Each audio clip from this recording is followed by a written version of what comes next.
Cancer Tamer. I'm your host, Dr. Charlie Ferrer.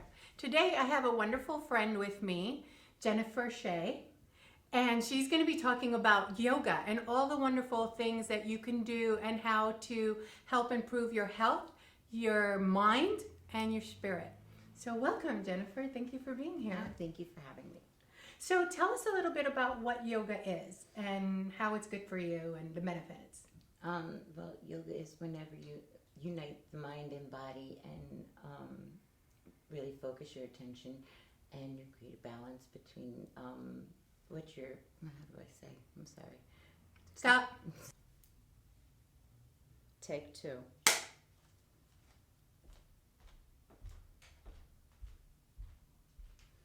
Hi, welcome to another episode of Cancer Tamer. I'm your host, Dr. Charlie Ferrer. Today I have a good friend with me, Jenna Shea, who is not only an inspiration to others, but also an inspiration to me as well as her family. And Jennifer is also a cancer survivor. I rather say a cancer tamer because she's tamed her cancer. And she's going to talk a little bit about that and the wonderful way that she's found to be able to help herself and help others with yoga. So, Jennifer, welcome. Thank you. So, why don't you tell us a little bit about yourself and share as much as you want. I don't want to push you on what you're sharing. And tell us a little bit about that. Well, I've been working, I own a Pilates and yoga studio, so I've been doing that for most of my life, and then I got diagnosed with breast cancer about 4 years ago, and it was very difficult because the healing process is very, very long after having a double mastectomy. But luckily, I do own a studio where I have wonderful teachers who help me, help myself, and just the knowledge that I already have help me to get better. So, and you mentioned you had a dual mastectomy. Yeah. And you also have implants as well. And so we were talking before about what that's like. I mean, I had a lumpectomy and I had a bilateral reconstruction, and it's a bitch. If I could say that word.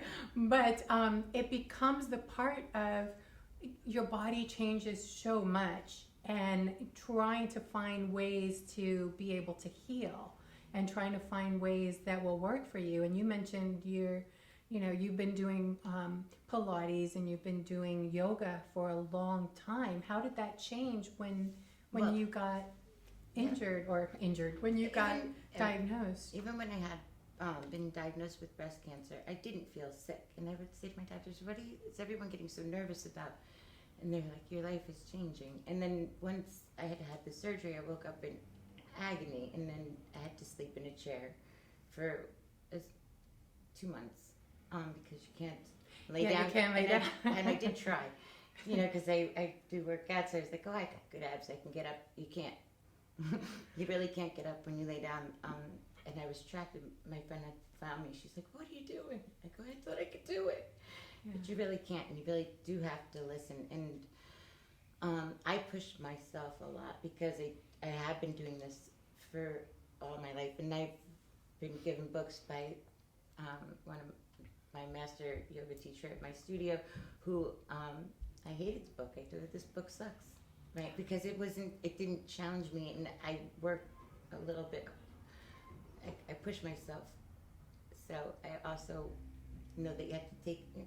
I also have a lot of clientele who had lumpectomies who were terrified to move after that, and I assured them, I go, look at me, I can move my arms. You are going to feel pain, you're going to feel the scar tissue, but you have to work beyond that.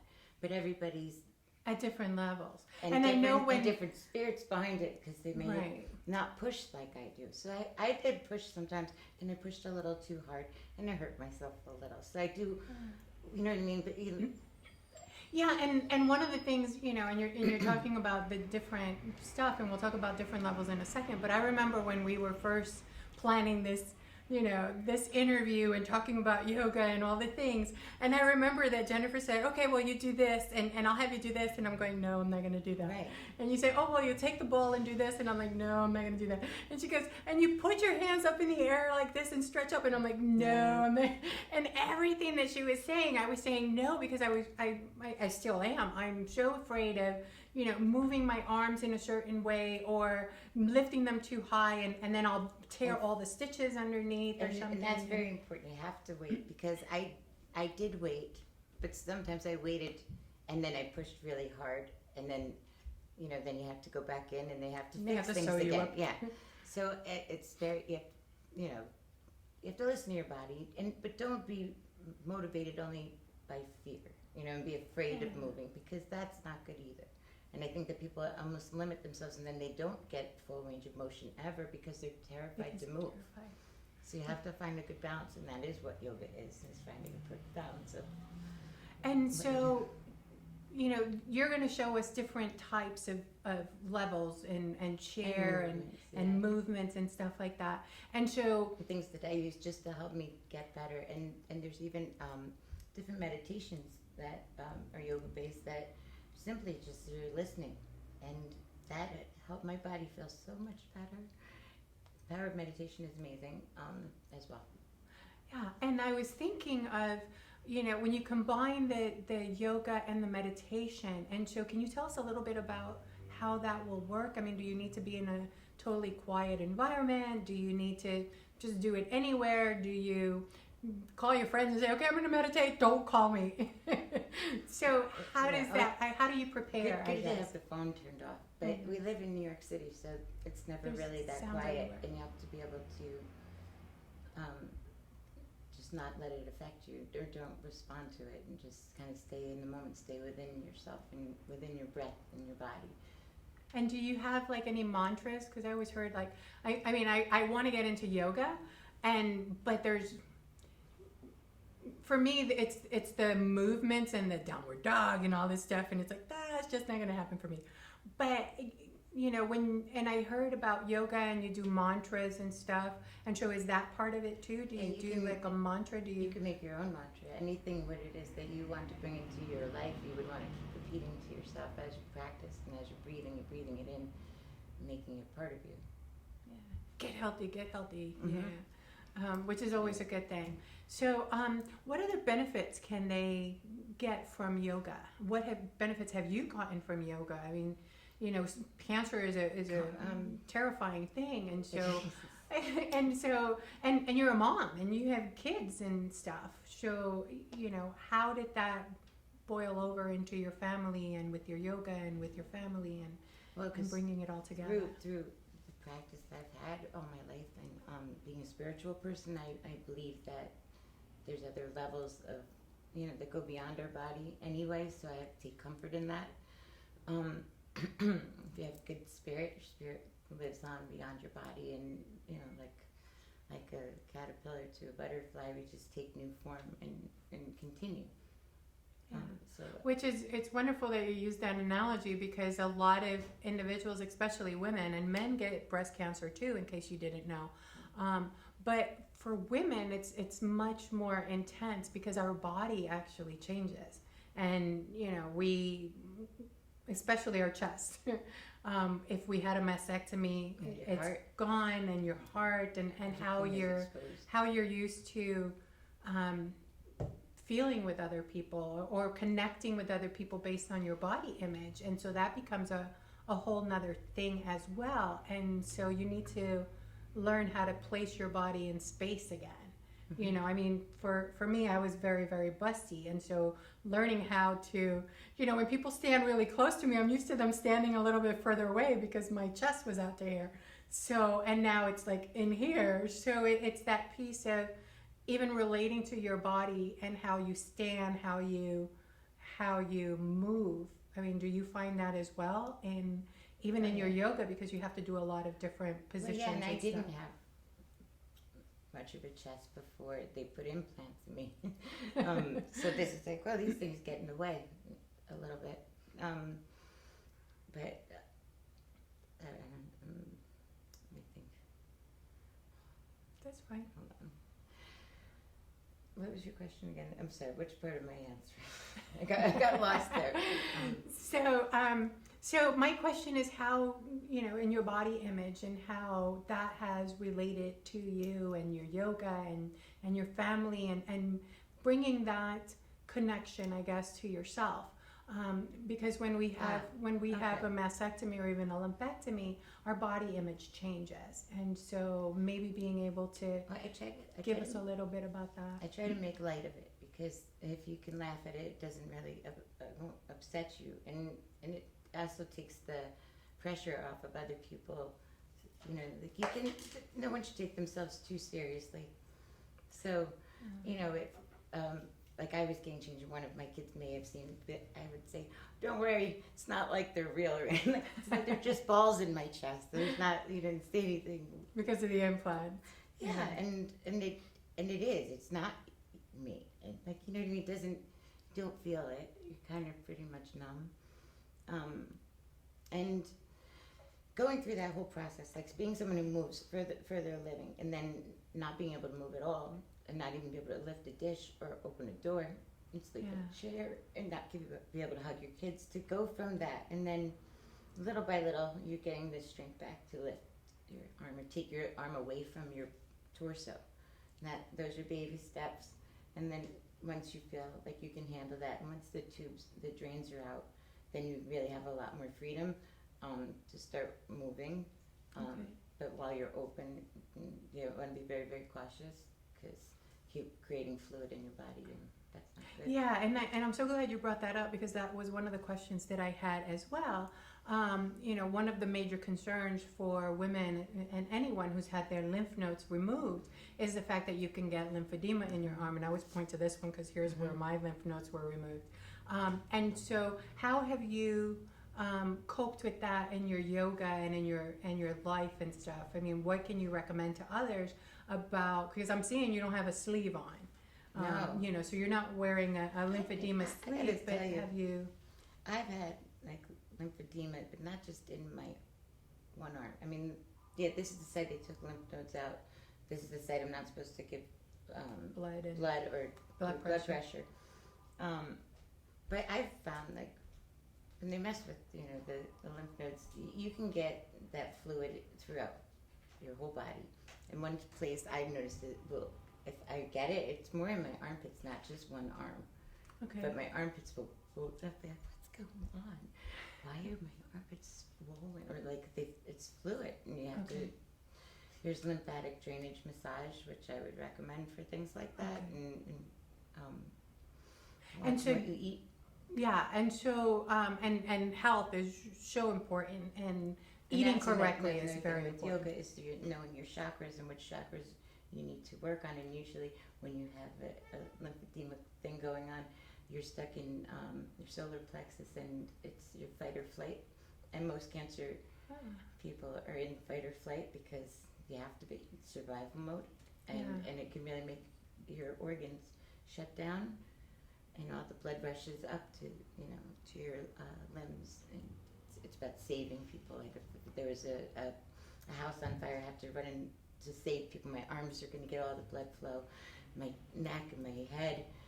So then everything below shuts down, and that's where you'll find your digestion's off, and your drain, your kidneys are off, and that's why it's important to learn about your chakras and work with the chakras, which is another show that we will be doing with chakras with Carolyn DeMarco. Carol DeMarco is going to come and talk to us about chakras, and you may remember her from one of our previous shows where she also talked about Reiki.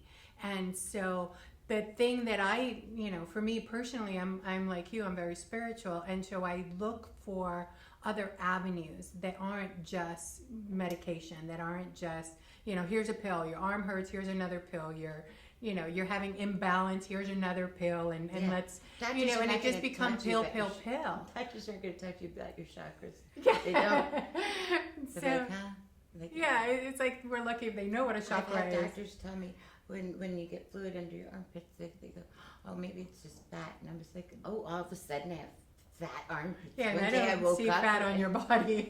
But that was what a doctor said. And then I go to someone else who's more of a holistic practitioner, and they're like, yeah, you got fluid. You're not draining. You're blocked. And let's block. You work on getting rid of that block, and your body drains again. Awesome. Yeah, it's very cool. It is very cool. Very cool. So, and it's wonderful that The thing that I want to make sure that people know is the fact that when you have cancer or any kind of illness, it's not just your traditional medicine that you need to do. It's also thinking outside the box. It's also going to alternative practitioners, alternative clinicians that can help you, like somebody that does Reiki, somebody that does chakra cleansing, somebody that does acupuncture or chiropractic or anything else. So it's not just the fact that you're going to take a pill and you're going to get better, because the truth is that that doesn't work. I don't want to say it doesn't, because I don't, I'm not an MD, so I can't tell you that your medicine isn't working. But if you do have concerns, by all means talk to your physician, and also talk to other physicians, other clinicians out there that are more into Western medicine or alternative medicines.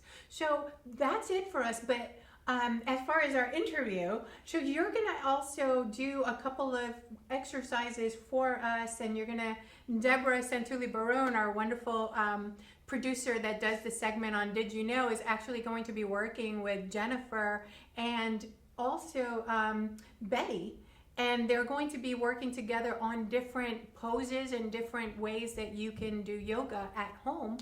And thank you very much. So we'll give it to you and Deborah. Okay. Hi, I'm Jenna Shea, and this is your Cancer Tamer Yoga Minute. When I was first trying to start moving again after my surgery, one of the things that was very important is getting the strength back in my pectoral muscles, because they'd been cut to the point where at first I couldn't even open a door. I couldn't hold a plate.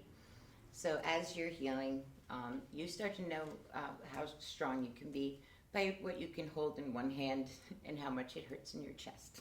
So little by little, as your body's starting to heal, you know where you can start to add a little,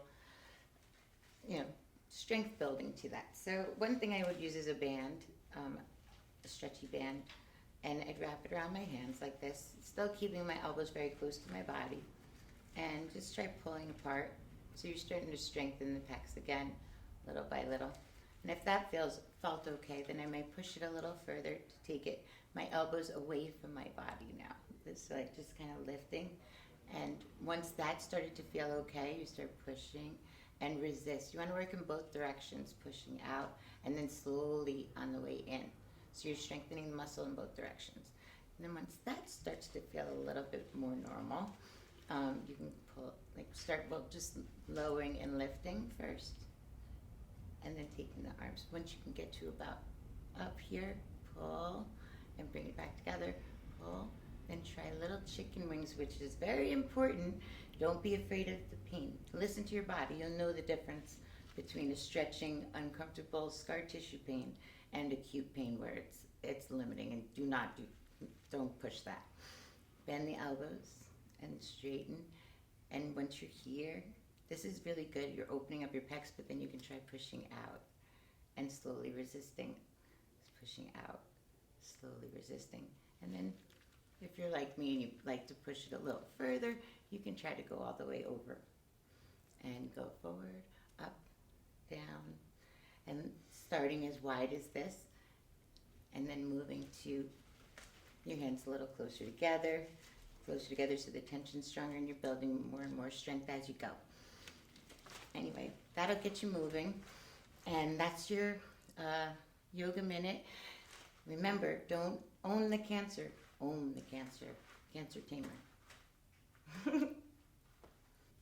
Hi, this is Deborah Santulli-Barone of Cancer Tamer. I do the segment Did You Know? And here today we're with Betty Durham. So tell me, how did you get into doing all this and doing yoga and Pilates? Well, I've been doing yoga all my life, and I'm teaching about 25 years. And I teach a lot of different populations. So I have come across many of my students post-cancer surgery, breast especially.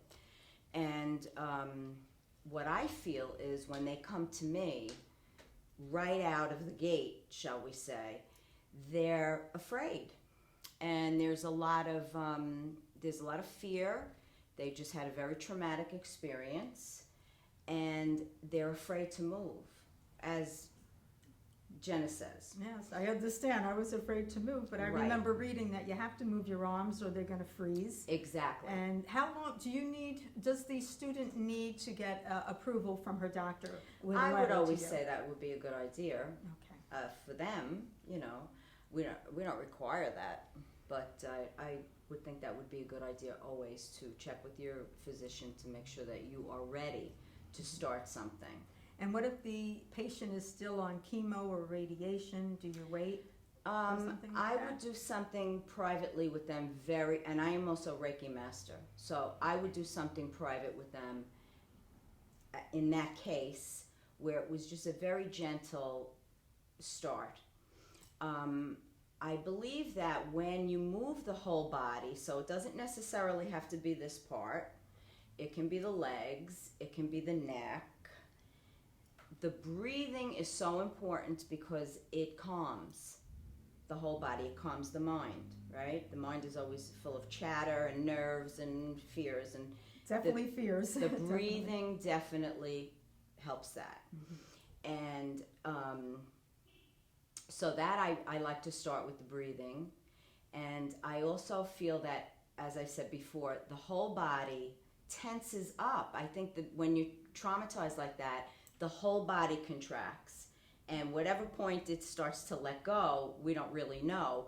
But when you do yoga and you start to move, there is a chance that if you're still in pain, that just moving the whole body and relaxing it will sort of ease the pain a little bit.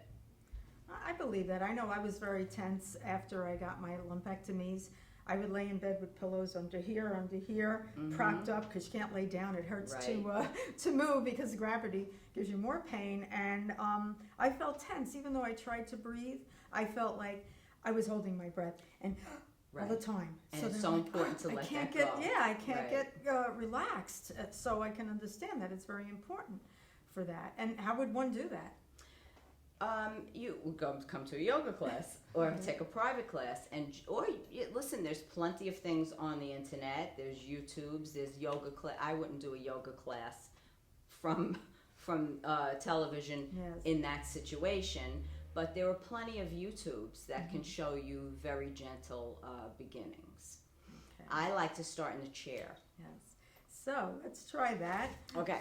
So let's say I'm out of, it's been 2 months after my lumpectomy. Okay. And I know that I have to start working on my arms because otherwise they will freeze. Freeze meaning that when you go to lift your arm, it might not move any higher than this if you keep it so tight and tense and not move it around. Right. So that's an important factor. Well, I like to start with just warming up, and I think that this also gives me a gauge of where you're at.